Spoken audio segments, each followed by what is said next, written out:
İyi günler arkadaşlar, kanalımıza hoş geldiniz. Bu videoda Hande Erçel'in bugün geldiği noktadan ve etkisinden bahsedeceğiz. Hande Erçel yıllar içinde yalnızca başarılı bir oyuncu değil, aynı zamanda güçlü bir marka haline geldi.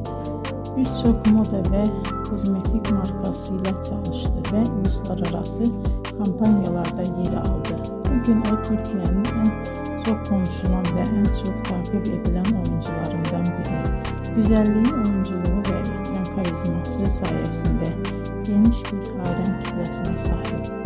Hande Erçel'in hikayesi bize şunu gösteriyor. Bazen küçük bir şehirde başlayan bir hayal doğru adımlar ve çok çalışmayla dünya çapında bir başarıya dönüşebilir. Bugünkü videomuzun sonuna geldik. İzlediğiniz için teşekkür ederim. Kanalı takip etmeyi unutmayın ve bir sonraki videoda görüşmek üzere. Hoşça kalın.